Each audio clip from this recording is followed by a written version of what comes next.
hasil keputusan Muktamar NU ke-5 di Pekalongan 7 September 1930 berkaitan dengan selamatan kematian dengan dalih bersedekah atau kurbah untuk mayit pada hari ke-3, 7, 40, ke-100, ke-1000 dan seterusnya ditanyakan oleh seseorang dalam muktamar itu seraya membawakan hadis dan atsar dari Umar radhiyallahu anhu.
Mayoritas umat Islam Indonesia bermadzhab Syafi'i.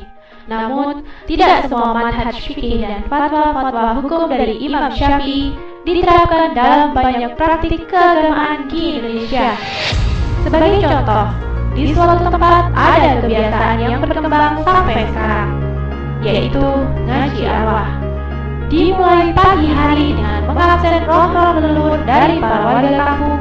Kemudian dibacakan surat Al-Fatihah yang ditujukan untuk orang yang sudah meninggal.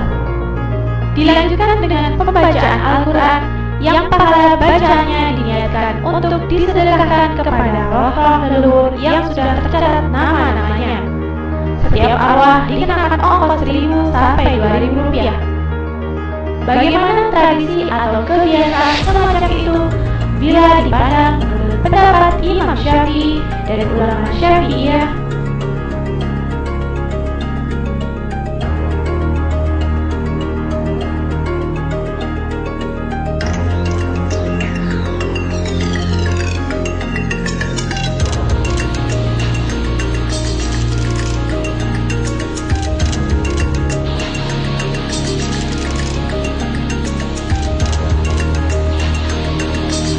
Bahwa berkumpul-kumpul di tempat ahli mayit hukumnya adalah bid'ah dengan kesepakatan para sahabat dan seluruh imam serta ulama termasuk di dalamnya imam yang tepat.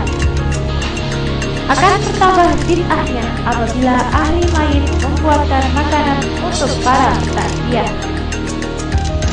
Akan lebih bertambah lagi bid'ahnya apabila begitu diadakan tahlilan pada hari pertama dan seterusnya.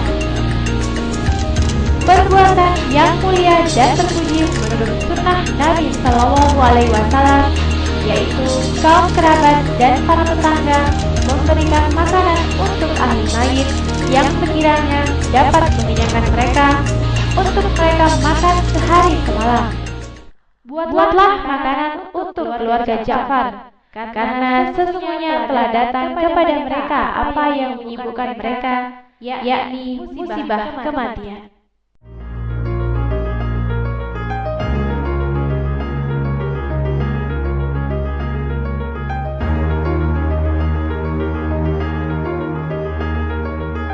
Dalam membahas masalah agama dan mempraktikannya, diharapkan tidak mengedepankan semangat ta'assub atau fanatik golongan.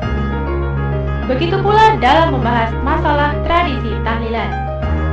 dasar-dasar argumentasi yang disebutkan bukanlah didorong oleh semangat ta'assub. Karena ta'assub ini mematikan semangat untuk menggali kebenaran dan tidak memunculkan keberanian mengatakan yang hak itu hak dan yang batil itu batil, serta hal itu lebih membawa kepada syirik. Kebenaran itu jangan dilihat dari siapa yang menyampaikan, tapi lihatlah isi dari apa yang disampaikan. Hal inilah yang kemudian diingatkan oleh Allah Subhanahu wa Ta'ala dalam firman-Nya. Janganlah kamu termasuk orang-orang yang musyrik, yaitu orang-orang yang memecah belah agama mereka dan mereka menjadi beberapa golongan. Tiap-tiap golongan merasa bangga dengan apa yang ada pada golongan mereka.